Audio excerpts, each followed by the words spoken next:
Welcome to another episode of Inquiring Minds. I am Steve Harper, and with me, as always, is my amazing co-host Donna Carlin. Donna, how you doing? I'm great, and I cannot wait for this conversation. Me either. I mean, I'm kind of excited. I'm a little scared. I know what's coming, but I struggle with this, so I am anxious to dive in, and maybe you can help me overcome some of those things I struggle with. So, what is our topic for today? So last week we talked about would you approach life differently if you knew nobody would judge you? This is a different perspective on that in a way. So if you ask people closer to you, work, home, all kinds of relationships, right? What's amazing about you? What would they say? And how will you receive it? That is key, and what resonated with you, that's like, keep that in the back of your mind. But Hmm. how would you receive it?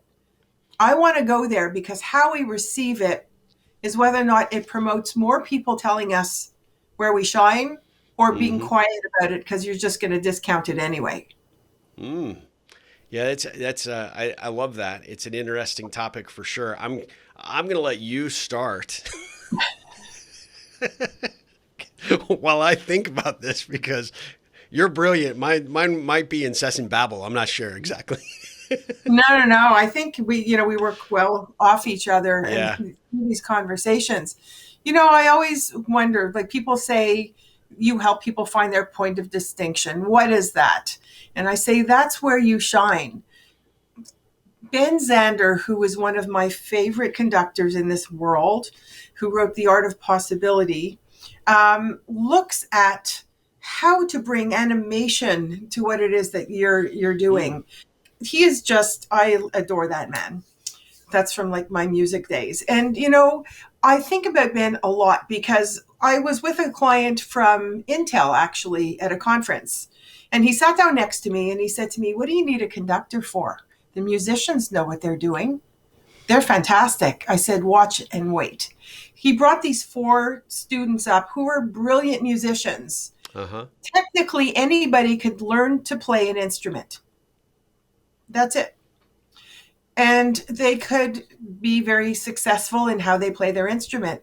But when it becomes an extension of you and that animation comes through, it's a whole different ballgame. And he brought them from technically really good, and if you just heard that, you'd say they're terrific, to, oh my goodness, they blew me away. That's the difference, because you're infusing them with something until somebody brings that out in you and says, when you did this, and you're specific with that, this was absolutely mind blowing. And half the time, we're not even aware that we did it. Yeah. So if we accept that and say, "Oh, in what way? Tell me more so that I could do it again." They will give you context beyond belief, and they'll tell Sure. you impact and emotion attachment. If you say to them, "Oh, it was nothing. I do that all the time," you're not going to get any more data, and you're not going to say to yourself, "How do I do more of this?" Because obviously it has impact. Yeah. No, I think that's a really, really incredible point because I think if you want to hear why this person thinks so highly of you or what impressed them or what prompted them to share that with you, those are unbelievable, resources to you to figure out because yeah, of course, we all want to do that again. We like that attention. We love it. I think where most people struggle is not, well, there's two things that I see out there in the world. One, we don't do that enough for other people to point the good things out about others. And because we don't have that happen with regularity, many of us, myself included, really struggle when that positive feedback comes along. And I do have a tendency because I think uh, there is a sense of embarrassment in the moment because you didn't see it coming. And, depending on who's around or just how, close that connection might be to how you receive that feedback in the moment, it's easy for you to discount it, and it might some people might view that as humbleness, but to your point, what you were saying is when you just say, "Oh, that's no big deal. I do it all the time," you're actually discounting something that took a lot of courage for that person to throw out on the table in the first place. So I think it's really interesting to kind of look at it from all areas. We don't not naturally good at receiving positive feedback because there's so little of it out there in the world. We're so accustomed to the negative. People have no problem telling you what you do wrong, but when they point out what you do really right and what you do really well, or what they've learned or benefited from because of something you've done, when we hear that back, it's really hard for us to take. The criticism, you almost feel like you have to defend it against, almost immediately you're defending your honor in that regard. But how do you lean into that good positive stuff that's being shared with you without, feeling completely embarrassed or, sort of shy about it? And for me, I kind of, I know I kind of like, go back into my shell a little bit because like, I don't know how I feel about it. I'm of course appreciative of it, but sometimes the words and the emotion wrapped around what I would like to say in that moment is sometimes lost. So the easiest way to deal with that, I tell people, is to say, "Thank you so much. I Yep. didn't see that in myself, or I didn't even realize that I was doing that in that way. Yeah. Could you tell me how that impacted you, or what the impact was? Not necessarily it's personal, right? Yeah. And ask for more. That is not being cocky or self-serving. What it's doing is honoring the fact that they took the time to say that to you. Yep. There's a reason why there was impact there. So you look at things from a myriad of perspectives. Tap into people that witness you every single day. Find out in their eyes, what are you known for? What do they rely on you for? Mm-hmm. What do they trust you to do? I have a quick story I'd like to share with you. I did this, uh, I guess it's personal branding / point of distinction workshop internal to an organization where managers actually asked some people on their staff to take part in this who stood in their own way in some way, shape, or form. And they wanted them to have a better understanding of who they were. I thought that was so cool. Yeah.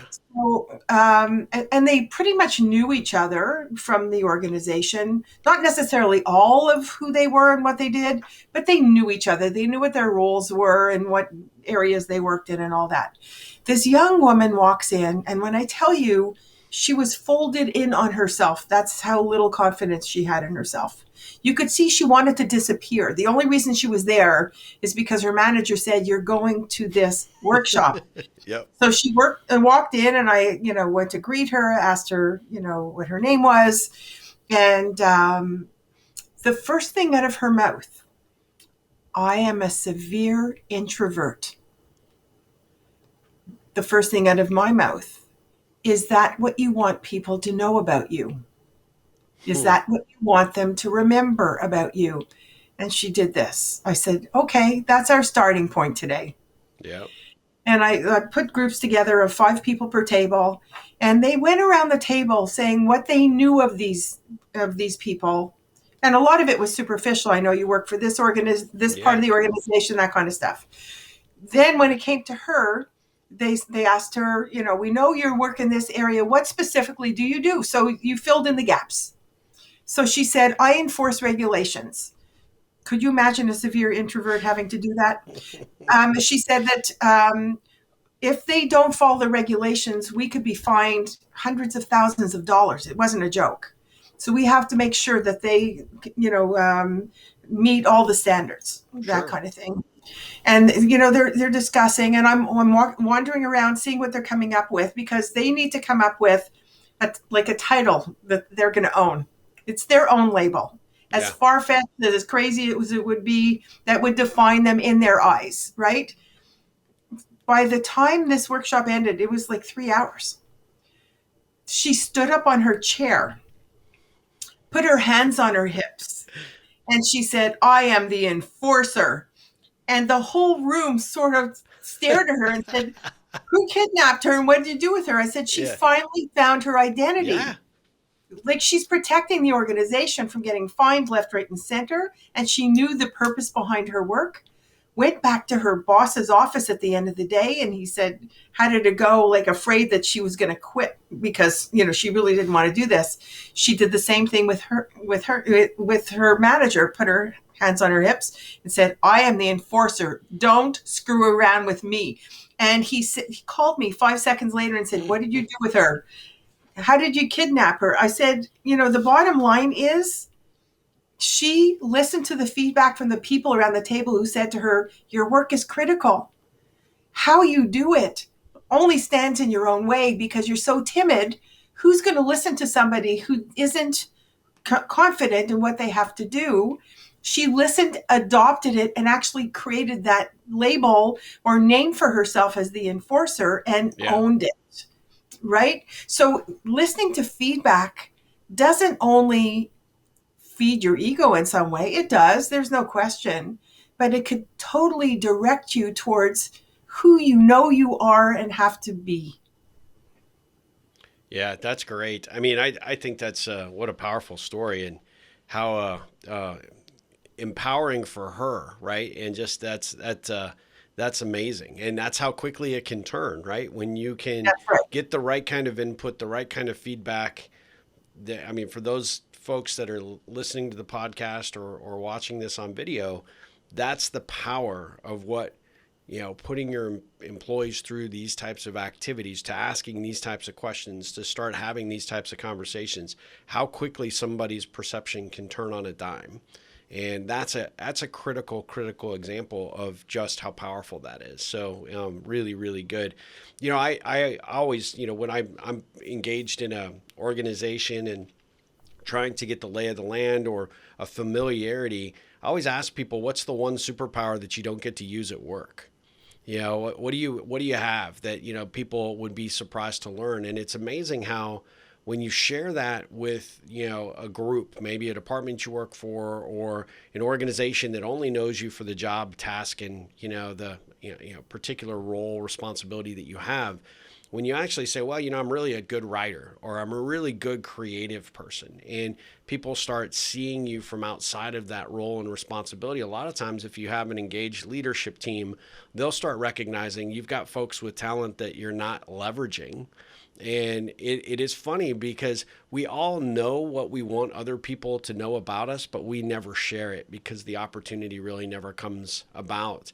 And so I think actually the genesis of this entire conversation today is, asking other people for their perception of who you are. You're right. There is a little bit of, fulfillment of the ego, because it feels good. Let's be honest. But if people aren't outwardly giving you that, what amazes, what they think is amazing in you, maybe it's time that you start asking those questions.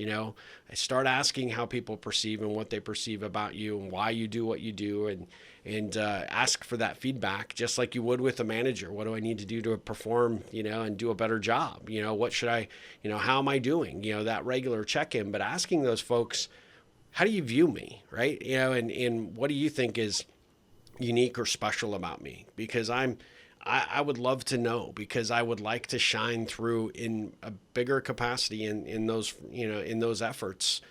But I don't know what, or where to put that time, energy, and attention if I don't know how people view me. And so I think that there's a huge opportunity for us to start soliciting some of that feedback. So yes, corporate training and some of that coaching methodology and approach is fantastic. But even in absence of, Steve and Donna being in your back pocket, prompting you to do, to go out there and lean into that, I think you have to sort of create that momentum sometimes in your own right. Oh, there's no question. And what is really cool about that is that you become more of who you are. Yes. One of the first questions I ask a client is, what do you suck at? And they sort of look at me and they go, that's what you want to talk about? No, I just want to know what you do well so you could become masterful at it. Because we look at mastery as literally becoming at one with what you do. So you are what you do who you are.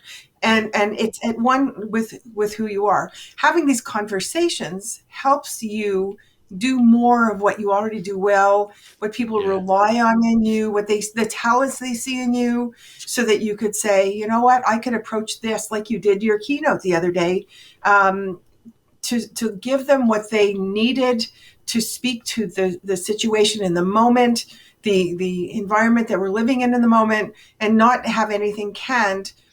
People could do that in their everyday lives.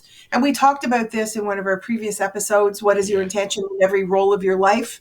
Same thing for yourself. Put yourself in that story. What is my intention for me today to help me grow, evolve, and become more of who I am? What are the conversations I need in order to view myself from a 360 perspective? Yep. Absolutely. Yeah. No, I love that. Well, and I think we'll leave that conversation right there. There's some good, things to chew on for our audience members to, to look at in their own life and figure out, how you can leverage some of the great advice Donna and I've given today, and put it to work for you, because I think it's important. And, if you struggle with that, or you struggle with how to solicit or engage people for that type of, conversation or that type of feedback, reach out to us. We will be happy to have a one-on-one conversation with you to, to maybe tease some of that out of you, or, help set you up for how to best go about those conversations in your personal and your professional life. We'd love to play a role and have an opportunity to do that. In the interim, if you are a listener to the podcast, or you're watching this online, via Facebook or YouTube, this show only gets better with these types of topics and these types of conversations. Many of them are coming from our listeners. And so we encourage you to, join our Facebook group, be an active participant there. Let us know what you liked about these various episodes. Tell us what you're taking away, how you've applied it. We would love to know and love to engage with you at that level. I know our Facebook group is starting to pick up some momentum. More people are joining it. But Donna, how do people find that group specifically, and how do you encourage them to reach out to us if they have a topic or a question in mind for a future episode? So Facebook is Inquiring Minds with Donna Carlin and Steve Harper. Same thing as our YouTube. And comment on there, and start Yeah. a conversation on the Facebook page. That's what it's there for.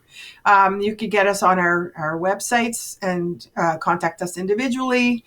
You're at ripplecentral.com. I'm at donnacarlin.com, or through all our social media that you could get to through our websites as well. There's many ways to reach us, and be a part of the conversation, not just a listener, but an engaged participant. Yep, absolutely. Yeah, and not just with us, but out there in the world. Take these conversations to your own networks, to your own teams, your environments at work, because you'll be surprised at just how powerful these conversations are when you carry them forward. So we are grateful that you are tuning in, and we will be back again with another episode of Inquiring Minds very soon. Until then, Donna, you take care. You too. Have a good one.